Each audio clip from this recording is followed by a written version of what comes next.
Menteri maklum bahawa hari ini ada kenyataan oleh Menteri menguruskan pemandu yang mengatakan Malaysia could still face bankruptcy. Di dalam penjelasannya itu, di akhirnya itu ada disentuh mengenai aspek GST.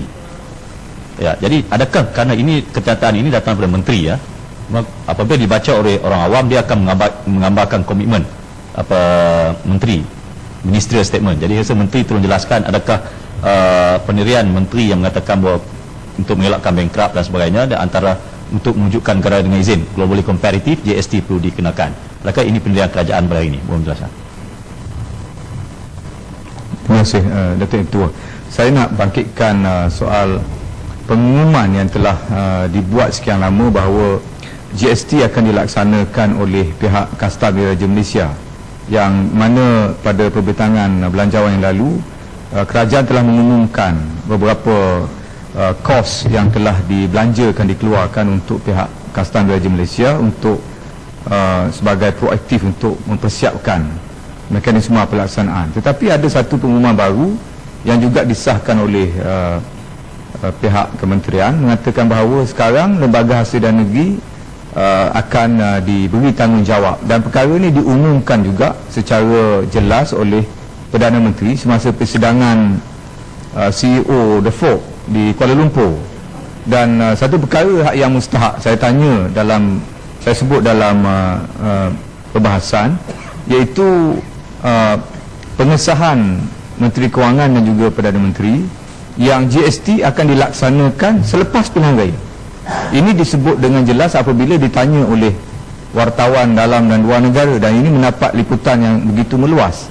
Perkataan menyebut bahawa GST tidak akan dilaksanakan sekarang dan mungkin dilaksanakan selepas pilihan raya umum akan datang. Ini perkara yang agak mustahak untuk kita sahkan. Apatah lagi dalam turutan persidangan kita ada disebut atau disenaraikan berkenaan dengan cadangan untuk membawa undang-undang GST. Saya kalau boleh ini bagi yang tepatlah pihak Menteri. Terima kasih. Datuk Ketua, mengenai dengan isu bankruptcy yang dinyatakan oleh Berhormat Balik Pulau, itu adalah satu perbentangan yang dilakukan oleh pemandu. Sebenarnya apa yang dilakukan oleh menteri tersebut membuat pembentangan cara sektor korporat. Mana dalam sektor korporat mereka akan buat simulasi the best case scenario yang sekarang dan worst case scenario. Mana dalam worst case scenario pada tahun 2020 bankrupt. Itu tetapi dari segi tadi saya menyatakan best case scenario, current scenario, worst case scenario. Dia nak menggambarkan bahawa bawah current scenario kita akan berada pada middle income economy. Lepas itu pada masa itu pihak memandu dalam proses untuk dalam proses perbincangan dengan berperkumpulan melalui lab untuk kita memperkenalkan NKRA dan kemudian memperkenalkan NKA. Bermakna kita nak bergerak daripada current scenario yang akan letak negara kita menjadi middle income economy kepada best case scenario, mana kita melonjak ke atas dengan memperkenalkan NKRA dan NKA. Itu saja. Bukannya dia kata negara ini akan bankrupt. Dia membuat perbandingan secara simulasi untuk menyedarkan kepada semua, mungkin sebagai provokasi kepada semua. Kita tak boleh current level, we must move dengan izin to the best case scenario. Itu sebenarnya. Mengenai dengan GST ini dekat dengan bankrupt, tidak kena mengena. Kalau kita lihat perkembangan dunia sebenarnya, apabila kita mula memperkenalkan GST, kita telah membuat kajian. Dunia telah berubah. Kalau kita lihat dari segi teknologi, dunia telefon daripada besar sekarang jadi kecil.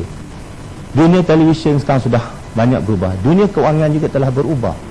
Kalau dulu negara-negara menggunakan sales and service tax, sekarang ni lebih 140 buah negara sudah menggunakan GST. Mana itu sebenarnya hasrat kerajaan. Maknanya negara telah berpindah lebih moden, kita mesti berpindah juga jadi moden.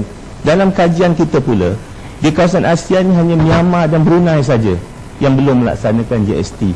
adakah kita nak duduk di situ? Tapi dalam proses kita nak melaksanakan, kerana ia melibatkan berapa proses. Satu daripada prosesnya adalah kita mesti letak kelengkapan-kelengkapan. Yang ini yang orang mau tahu, SME mau tahu bagaimana kos. Ini yang perbincangan yang kita adakan, dan kita tidak letakkan timeline bila kita nak melaksanakan. Setelah kita rasa semua sudah berpuas hati, barulah kita letak untuk kepentingan rakyat. Itu yang kita putuskan. Kemudian